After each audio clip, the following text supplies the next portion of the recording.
Do you know your medicine? Weed Maps and SC Laboratories bring you an educational series on the science of clean and safe cannabis. Today's cannabinoid profile is on Cannabidiol. Cannabidiol, or CBD for short, is the second most prominent compound found in the cannabis plant. A lot of the medical benefits of cannabis that are attributed to THC or other cannabinoids are actually due to the CBD content of the cannabis. It has very strong anti-inflammatory properties. And not only does it help suppress inflammation, but there was a study that showed that it also helps the body to not make the chemical that causes inflammation. So it actually has somewhat of a preventive role. Cannabidiol has also been found to have anticonvulsant properties in that it can reduce the seizure threshold for a number of patients. I've had my own patients who have said that once they started using CBD-rich strains, they have found that they have had less episodes of their seizures. CBD is synthesized in the plant through the same pathways as THC, CBC. It starts out as geranyl pyrophosphate and aliphtolic acid. Those two compounds join together through an enzyme-catalyzed reaction. Cannagibberellic acid, CBGA, is the starting material for CBDA, THCA, and CBCA.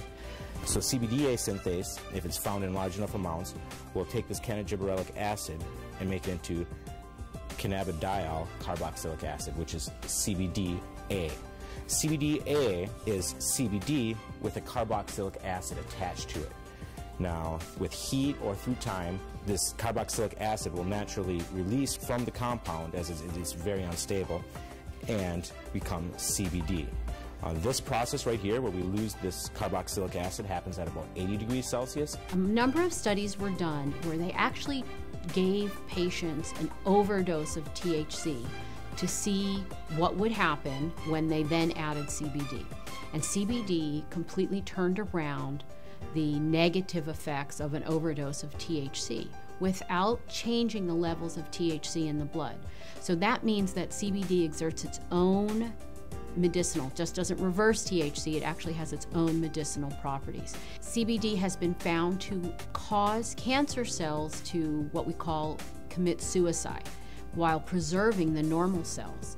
And what appears to happen is it appears to bind to the receptors on the cancer cells, which then induce the cancer cell to kill itself. Cannabidiol has also been found to be what we call biphasic in terms of sleep. So at low doses, it's what we call alerting. It kind of keeps you awake. At higher doses, it can be very sedating and cause you to sleep. But what's nice about that is you can control whether or not you are alert or you're feeling tired. When I started testing cannabis about 2 or 3 years ago, we saw virtually no high CBD plants. Almost every plant we tested was high in THC, anywhere from 10% to 20% THC, with some outliers on either end. Some plants would have maybe 1% CBD at the max, 1.5% CBD at the max. Now that we've been testing for a while, we see anywhere from 8 to 15% CBD and maybe 5 or 6% THC in these strains. Some strains we get a 50-50 ratio. It can happen in all different ratios, but what it is it's a recessive gene in plants.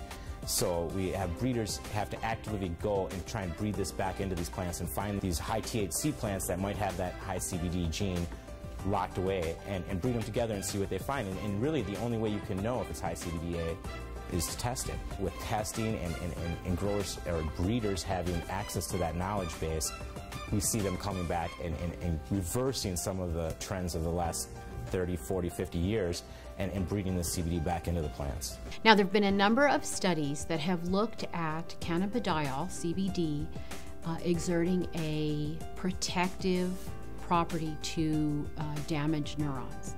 And it appears that in the studies, CBD protects the nerves by inhibiting the process by which nerves are damaged. CBD has also been shown to protect against a brain injury. When patients or lab animals have had a brain injury, CBD appears to protect the brain from damage that occurred to the nerve cells. The studies have shown that it can actually fight MRSA, which is methicillin-resistant Staph aureus, a notorious bug that is resistant to a number of antibiotics. A topical application of cannabis was able to fight the infection, and the MRSA was eradicated from that infection site. SC Labs tests for CBD with a high-performance liquid chromatograph, also known as an HPLC. There's two different ways you can test for cannabinoids. It's either with an HPLC or with a GC. If you hear of someone testing with other methods, it's probably not a scientifically validated method. But the problem with the GC is that the GC uses heat to test for these cannabinoids. And as I said earlier, all the acidic cannabinoids are very sensitive to heat.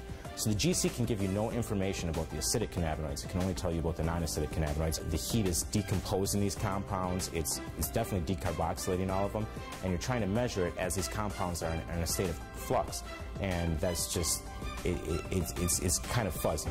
So we use the HPLC because it keeps the cannabinoids in their natural state. They're in their liquid state. There's no alteration. There's no heat or anything like that happening.